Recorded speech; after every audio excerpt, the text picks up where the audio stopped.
राज्यों के विधानसभा चुनाव संपन्न हो जाने के बाद इन पांचों ही राज्यों में मुख्यमंत्रियों का ऐलान हो जाने के बाद अब बीजेपी हाईकमान की मुश्किलें कहीं ना कहीं बढ़ती हुई नजर आ रही हैं, क्योंकि अब यहां पर सियासत इस वजह से गर्माती हुई दिखाई दे रही है क्योंकि बीजेपी ने जिस तरह से नए चेहरों को आगे किया है और इन नए चेहरों को आगे करने के बाद अब सवाल ये उठ रहे हैं कि आखिरकार तीनों ही राज्यों में, राजस्थान, मध्य प्रदेश और छत्तीसगढ़ में, तीनों ही पूर्व मुख्यमंत्रियों के लिए क्या कुछ सोच विचार किया गया है। इसको लेकर अब यहां पर सस्पेंस भी बरकरार है और दूसरी ही तरफ बीजेपी के राष्ट्रीय अध्यक्ष जेपी नड्डा जी ने एक बड़ा खुलासा भी कर दिया है, जिसके बाद से अब यहां पर देखा जाए तो एक बार फिर से अटकलों का दौर तेज होता हुआ नजर आ रहा है।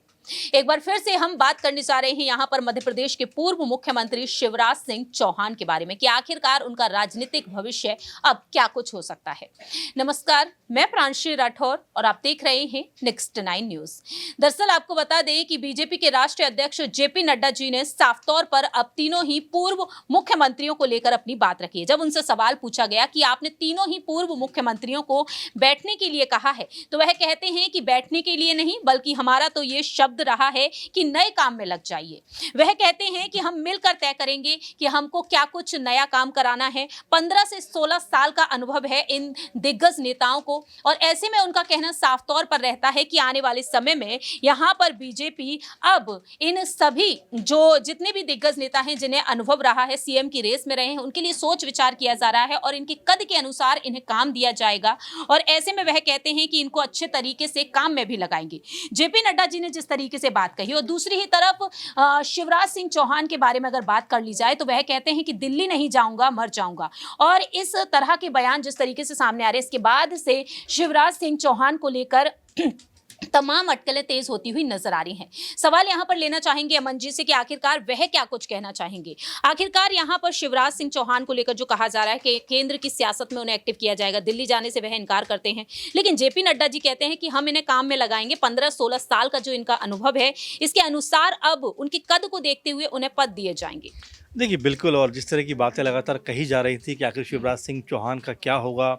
पॉलिटिकली इतना अनुभव उनके पास है, मध्य प्रदेश को इतने अच्छे समझते हैं, लोग बहुत उनको प्यार भी करते हैं, लोकप्रिय चेहरा हैं, ऐसे में बीजेपी ने क्या उनको सीएम पद ना देकर गलती की है। तो ये कई तरह के इशू इसमें निकल के आ रहे हैं। कुछ लोग ये भी कहते हुए नज़र आ रहे हैं कि हो सकता है कि वो जिस तरह से नाराज़ हैं, हो सकता है कि पार्टी से वो अलग भी हो जाएं और कह सकते हैं कि आला कमान के खिलाफ भी बयानबाजी करते हुए नजर आए, लेकिन अभी तक ऐसा कुछ नज़र आया नहीं। हाँ, ये ज़रूर कहा है कि मैं मर जाऊँगा लेकिन दिल्ली नहीं जाऊँगा, यानी कि स्पष्ट उनके शब्दों में कहें तो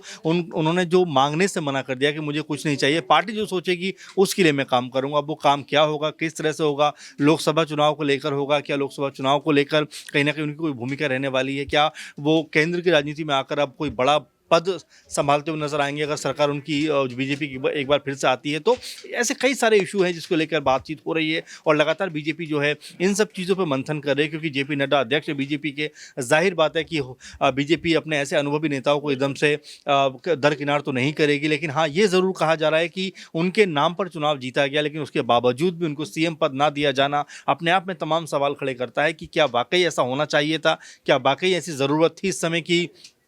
जिस तरह से कह सकते हैं कि मोहन यादव को सीएम पद पर बैठाया गया, क्या इसकी बहुत ज़रूरत थी, क्योंकि 160 से भी ज़्यादा सीटें बीजेपी मध्य प्रदेश में लेकर आई है। तो ऐसे में एक कह सकते हैं कि शिवराज सिंह चौहान ने अपने काम के ज़रिए, लोगों में जो उनकी लोकप्रियता उसके ज़रिए कहीं ना कहीं बीजेपी की साख बचाई, लेकिन उसके बावजूद भी उनको दूसरी पंक्ति में खड़ा कर दिया गया। तो ये कहीं ना कहीं परेशानी का सबब न सिर्फ उनके लिए हैं, बल्कि तमाम जो उनके हितैषी हैं या उनके जो समर्थक हैं, वो भी यही बात कहते हुए नजर आ रहे हैं कि भाई, हमने वोट तो आपके चेहरे पर दिया था, लेकिन आपको जिस तरह पार्टी दरकिनार किया है, तो ये कहीं ना कहीं नाइंसाफ़ी है। तो ये तमाम जो चीज़ें देखने को मिल रही हैं, लेकिन क्या वाकई जो मध्य प्रदेश के सबसे मजबूत चेहरों में से एक हैं, 4 बार सीएम रह चुके हैं, उनको क्या वाकई केंद्र में कोई बड़ी जिम्मेदारी मिलेगी और क्या जिम्मेदारी मिलेगी, इसको लेकर अभी कयासों का दौर जारी है। लेकिन फिलहाल ये कहा जा सकता है कि शिवराज को लेकर कहीं ना कहीं बीजेपी के अंदर खाने में भी कुछ ना कुछ तो चल रहा होगा, जिससे आने वाले दिनों में वो चीज़ साफ हो जाएंगी। क्योंकि अगर